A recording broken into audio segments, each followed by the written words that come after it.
वो अपनी पूंछ से पेड़ों को काट देता है, फिर अपने चेहरे से खेत की सिंचाई करता है, जिसके बाद वो नदी में जाता है और बहुत सारा पानी पी लेता है और फिर खेत पर आकर अपने मुंह से छिड़काव मार देता है। इस दिन अंडों में से डायनासोर के बच्चे निकलने वाले थे, तभी एक छोटा बुद्धू सा डायनासोर निकलता है जिसकी आंखें भी सही से नहीं खुल पा रही होती है। उसके पापा के हौसला बढ़ाने पर वो अंडे में से बाहर आ जाता है। दूसरे उसके भाई बहन जो भी पैदा हुए थे वो स्वस्थ और ताकतवर थे। वो पैदा होते ही उछल कूद करने लगते हैं, लेकिन ये जो बहुत कमजोर हो छोटा था वो सही से चल भी नहीं पा रहा था। कुछ ही सालों में उसके भाई बहन बहुत बड़े बड़े हो गए, लेकिन वो अब भी पिद्दी सा ही था। केवल काम करने वाला ही डायनासोर इस दीवार पर अपना हाथ का निशान लगा सकता है। तो बड़े भाई ने मैदान को साफ कर दिया और उसकी बहन ने खेत की सिंचाई कर दी, जिसके बाद पिता ने उन्हें हाथ का निशान लगाने की अनुमति दे दी। लेकिन दूसरी तरफ जॉन मुर्गियों की देखभाल कर रहा था, लेकिन वह भी काम उससे ठीक ढंग से नहीं होता था। मुर्गियां उसे रोज वहाँ से दौड़ा देती थी। अब जॉन भी अपने हाथ का निशान लगा सकता है, लेकिन उससे पहले उसे शिकारियों से खाने की हिफाजत करना पड़ेगी, जिसके बाद पिता उसे जाल लगाना सिखाते हैं। अब जॉन मुंह में एक डंडा लेकर खाने की हिफाजत करने लगता है, तभी वो देखता है कि जाल में कोई फंस गया होता है, जिसे देखकर पहले तो वो डर जाता है, लेकिन बाद में थोड़ी हिम्मत करके वो जाल में फंसे बच्चे को जाने देता है।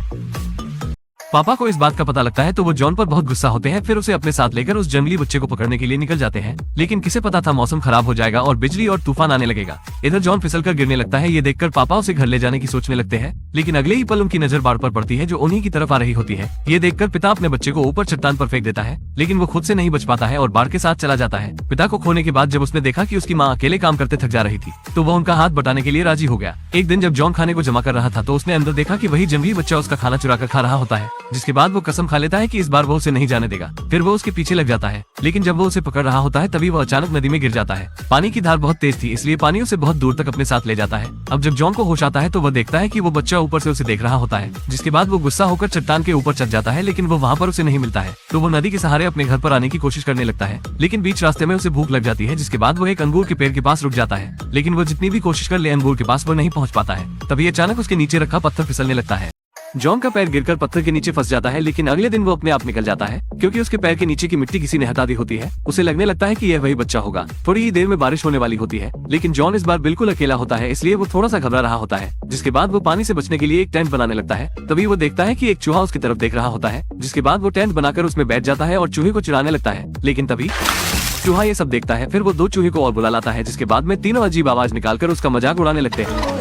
ये देखकर जॉन को गुस्सा आने लगता है। तभी वो देखता है वही जंगली बच्चा उसके लिए कुछ खाना लाया होता है, जिसे खाकर वो बच्चे को माफ कर देता है। जिसके बाद दोनों मिलकर चट्टान पर चले जाते हैं और अंगूर को लाने के लिए, लेकिन चट्टान बहुत पतली और खतरनाक होती है। ये देखकर जॉन बहुत डर जाता है और आगे नहीं बढ़ता है। लेकिन तभी जिसके बाद बच्चा जॉन के ऊपर चढ़कर दूसरी तरफ आ जाता है। अब जैसे ही जॉन अंगूरों को मजे से खा रहा होता है, तभी ऊपर से उसके एक खतरनाक सांप गिर जाता है, जिसे देखकर वो बहुत डर जाता है और नीचे गिरने लगता है। ये देखकर जंगली बच्चा जॉन के लिए सांप से भिड़ जाता है, जिसके बाद लड़का सांप से लड़कर उसे वहाँ से भगा देता है और इस तरह से दोनों में दोस्ती हो जाती है।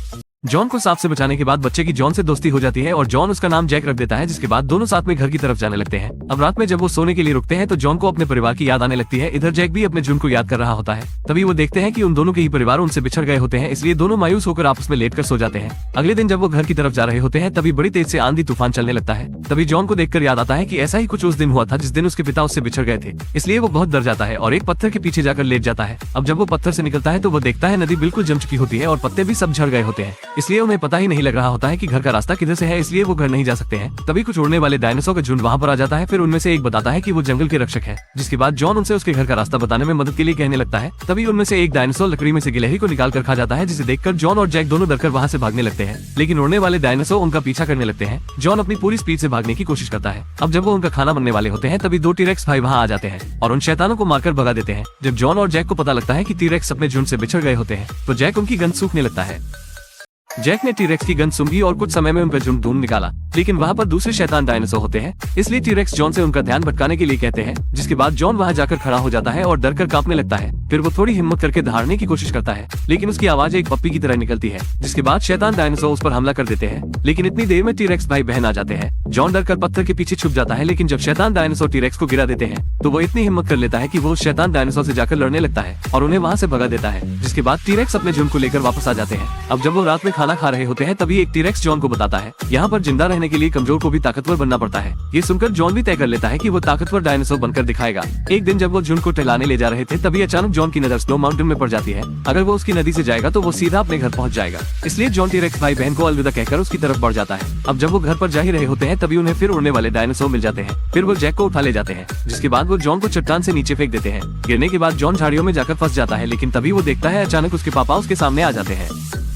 जॉन के झाड़ियों में गिरने के बाद उसके पापा वहाँ आ जाते हैं और उसे बचा लेते हैं। फिर उससे कहते हैं वो उसका बहादुर लड़का है, जिसके बाद वो गायब हो जाते हैं। तभी जॉन को होश आ जाता है क्योंकि वो एक सपना होता है। पापा के हौसला बढ़ाने के बाद वे झाड़ियों से छूट जाता है। फिर वो बहुत तेजी से जैक को बचाने के लिए जाने लगता है। अब वो नदी के पास आ जाता है तो वो देखता है कि उड़ने वाले डायनासोर जैक को खाने की कोशिश कर रहे होते हैं, लेकिन वो पेड़ के अंदर छुपा हुआ होता है। ये देखकर जॉन गुस्सा होकर उसे बचाने के लिए जाने लगता है और उन शैतान डायनासोर को नदी में फेंक देता है, जिसके बाद वो अपने पिता की तरह पेड़ को बीच से काट देता है। सारे डायनासोर पानी के साथ चले जाते हैं, लेकिन एक अभी बचा होता है जो जैक को खाने की कोशिश कर रहा होता है। जिसके बाद जॉन बड़ी तेज दहाड़ मारता है, जिससे डरकर डायनासोर वहाँ से भाग जाता है। लेकिन तभी वहाँ बाढ़ आ जाती है। जैक को नदी में बेहोश देख जॉन उसकी तरफ जाने लगता है। अब जैक जैसे ही झरने से नीचे गिरने वाला होता है, जॉन उसे पकड़ लेता है। इसके बाद दोनों सुरक्षित नदी से निकल आते हैं। इतने सारे एडवेंचर के बाद आखिरकार वो घर पर पहुंच ही जाते हैं। तभी जॉन को पीछे से अजीब सी आवाज सुनाई देती है। जब वो मुड़कर देखता है तो वो जैक का परिवार होता है। जिसके बाद जैक जॉन को अलविदा कहकर वहाँ से चला जाता है। इधर जॉन भी अपने घर पर आ जाता है। आखिरकार वो इतना बहादुर हो गया है, जिसके बाद वो दीवार पर अपना हाथ का निशान लगा देता है और इस तरह मूवी की हैप्पी एंडिंग हो जाती है।